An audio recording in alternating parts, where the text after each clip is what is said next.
2월 11일 오늘의 말씀은 마태복음 10장 16절에서 23절입니다. 보라, 내가 너희를 보냄이 양을 이리 가운데 보냄과 같도다. 그러므로 너희는 뱀같이 지혜롭고 비둘기같이 순결하라. 사람들을 삼가라. 그들이 너희를 공회에 넘겨주겠고 그들의 회당에서 채찍질하리라. 또 너희가 나로 말미암아 총독들과 임금들 앞에 끌려가리니 이는 그들과 이방인들에게 증거가 되게 하려 하심이라. 너희를 넘겨줄 때에 어떻게 또는 무엇을 말할까 염려하지 말라. 그때에 너희에게 할 말을 주시리니 말하는 이는 너희가 아니라 너희 속에서 말씀하시는 이 곧 너희 아버지의 성령이시니라. 장차 형제가 형제를 아버지가 자식을 죽는 데에 내주며 자식들이 부모를 대적하여 죽게 하리라. 또 너희가 내 이름으로 말미암아 모든 사람에게 미움을 받을 것이나 끝까지 견디는 자는 구원을 얻으리라. 이 동네에서 너희를 박해하거든 저 동네로 피하라. 내가 진실로 너희에게 이르노니 이스라엘의 모든 동네를 다 다니지 못하여서 인자가 오리라. 반갑습니다. 이번 한 주도 대단히 수고 많으셨고 오늘도 말씀 앞에 나오신 여러분을 환영하고 축복합니다. 토요일에는 우리가 한 주간 묵상했던 내용들을 살펴보면서 전체적인 흐름들을 정리해 보고자 합니다. 마태복음에서 예수님의 사역은 크게 가르치심과 고치심으로 이루어졌는데 이번 한 주간 우리는 산상수훈에 이어서 마태복음 8장과 9장에 기록된 예수님의 치유 사건들을 묵상했습니다. 예수님은 산에서 내려와 가장 먼저 나병 환자의 병을 고치셨고 이어 백부장의 종 그리고 열병을 앓고 있던 베드로의 장모를 고치셨습니다. 예수님은 단지 육신의 병만 고치신 것이 아니라 귀신 들린 자에게서 귀신에게 사로잡힌 자에게서 귀신도 쫓아내셨습니다. 이는 예수님이 우리를 고통스럽게 하는 병과 귀신으로부터 해방시키러 오신 메시아이심을 보여줍니다. 마태는 8장 26절과 27절에서 예수님이 단지 병 고치고 귀신만 쫓으시는 분이 아니라 바람과 바다도 주관하시며 통제하는 권세를 지니신 분임을 보여줍니다. 제자들은 바람과 바다를 잔잔하게 하시는 예수님의 놀라운 권능을 경험하고 도대체 이가 어떤 사람이기에 바람과 바다도 순종하는가라고 묻습니다. 그런데 역설적으로 이 물음에 대한 대답은 건너편 가다라 지방에 사는 귀신 들린 사람의 입에서 나옵니다. 그 대답이 무엇이었습니까? 하나님의 아들이여 였습니다. 예수님은 병든 자를 고치고 귀신을 내쫓는 능력자가 아니라 메시아이시며 하나님의 아들이십니다.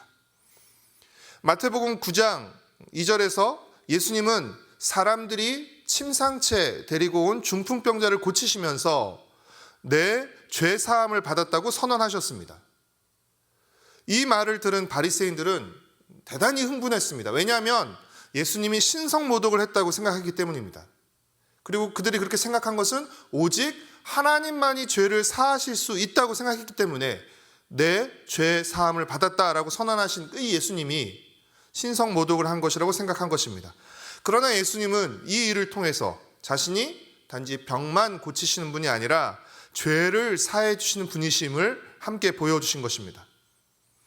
그러면서 예수님이 뭐라고 말씀하셨습니까? 건강한 사람에게는 의사가 쓸데없고 병든 사람에게라야 의사가 필요한 것처럼 자신은 의인이 아니라 죄인을 부르러 왔다고 말씀하셨습니다.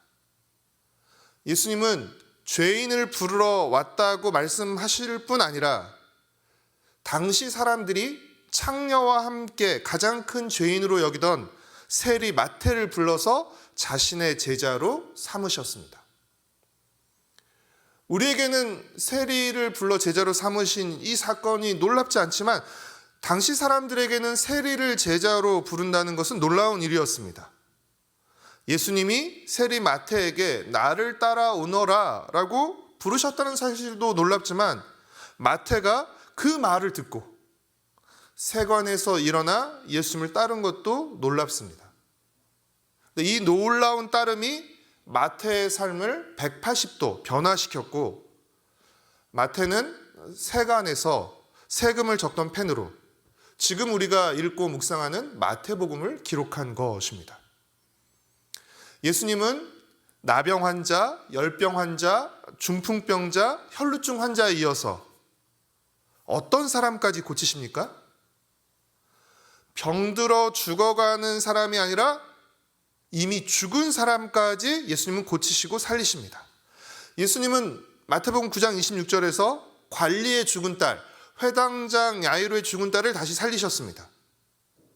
이어 예수님은 두 맹인의 눈을 뜨게 하셨고 귀신 들려 말 못하는 사람을 말하게 하셨는데, 이 일들, 앞을 보지 못하던 사람들이 앞을 보게 되고 듣지 못하던 사람들이 듣고 말하지 못하던 사람들이 말하게 되는 이 놀라운 일들은 선지자 이사야가 예언했던 메시아가 오셨을 때 일어날 기적으로서 예수님이 바로 그 메시아시라는 것을 의미하는 것입니다.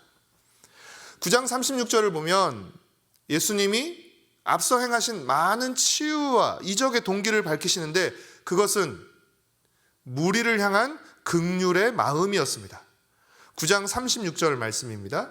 무리를 보시고 불쌍히 여기시니 이는 그들이 목자 없는 양과 같이 고생하여 기진함이라. 그러면서 예수님은 추수하는 주인, 즉 하나님께 추수할 일꾼들을 보내주시길 기도하라 라고 제자들에게 말씀하시면서 그 연장선상에서 제자들을 추수할 일꾼들로 보내는 것입니다. 10장에서 예수님은 12제자를 부르시고 권능을 주시고 그들을 파송하시는데, 파송받은 제자들이 해야 하는 일은 무엇입니까? 예수님이 하신 일입니다. 그들이 예수님 곁에서 보고 들은 그 가르침과 그 고치심을 행해야 하는 것입니다. 그렇게 제자들은 예수님과 같은 동기, 긍휼히 여기는 마음을 가지고 또 같은 자세로 천국 복음을 전해야 하는 것입니다. 예수님은 오늘 본문 16절에서 제자들을 세상에 보내는 것이 마치 양을 이리떼 한가운데 보내는 것과 같다라고 하면서 뱀처럼 지혜롭고 비둘기처럼 순결하라고 말씀하셨습니다. 우리는 지혜로울 뿐 아니라 순결해야 합니다. 예수님은 제자들을 파송하시면서 어떤 고난과 어려움이 있을 것이라고 없을 것이라고 말씀하지 않으셨습니다. 오히려 예수님은 당연히 고난이 뒤따를 것이라고, 반대가 뒤따를 것이라고 하셨습니다. 그러나 하나님이 모든 상황을 주관하고 계시니까 걱정하거나 두려워하지 말라고 하셨습니다. 사랑하는 성도 여러분, 이 세상은 하나님을 왕으로 인정하지 않고 하나님의 다스림을 거부하기에 하나님 백성인 우리에게 세상 사람들로부터 받는 그 반대와 거절, 미움과 박해는 당연한 것이 아니고 필연적인 것입니다. 예수님이 세상으로부터 미움과 박해를 받으셨기에 예수님을 뒤따르는 제자들과 우리들에게 이 미움과 거절, 반대와 박해가 뒤따르는 것도 지극히 당연한 것입니다. 그래서 예수님께서도 팔복에서 예수님 때문에 욕을 듣고 박해를 받는 자가 복이 있다고 하셨습니다. 우리는 믿음 때문에 받는 박해를 믿음으로 견뎌야 합니다. 왜냐하면 믿음 때문에 받는 박해야말로 가장 강력한 믿음의 증거이기 때문입니다. 우리가 가는 이 길은 우리만 가는 길, 예수님께서는 가시지 않고 너희들만 이 고생의 길로 고난의 길로 가라라고 말씀하신 것이 아니라 예수님이 앞서 이 길을 가신 바로 그 길입니다. 예수님이 앞서 가신 길, 우리를 부르신 예수님이 앞서 가신 길로 예수님을 따르는 제자들은 반드시 가야 하는 길인 것입니다. 우리는 예수님이 가신 길을 뒤따르는 것입니다. 믿음 때문에 여러 가지 겪는 불편과 어려움이 있다 할지라도, 그러나 그것을 이상하게 여기거나 또 나쁜 것으로 저주로 여기지 않고 오히려 이것을 당연한 것으로 여기며 우리의 믿음을 드러내고 증거할 기회로 삼으며 믿음으로 끝까지 견디며 예수님을 뒤따름으로써 이미 우리에게 시작된 그 구원을 완성하는 축복된 제자의 삶을 살아가시기를 소망하고 축복합니다. 기도하겠습니다.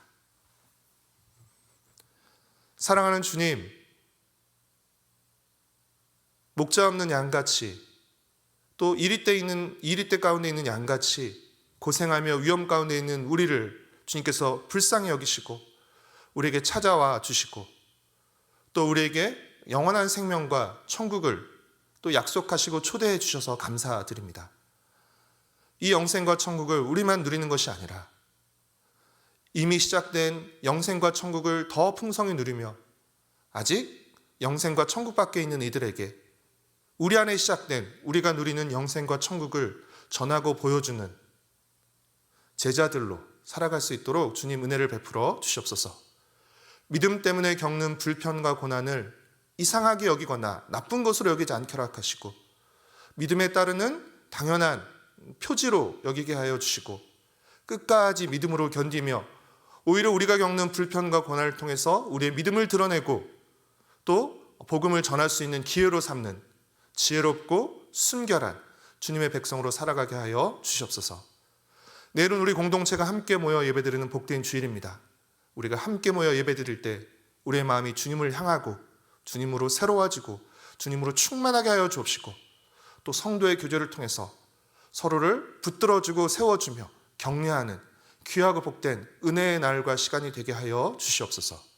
감사드리오며 예수님의 이름으로 기도드렸습니다. 아멘.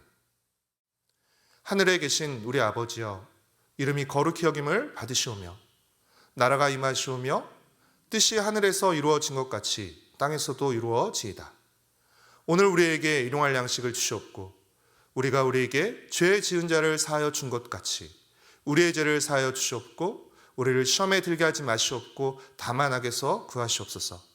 나라와 권세와 영광이 아버지께 영원히 쌓옵나이다. 아멘.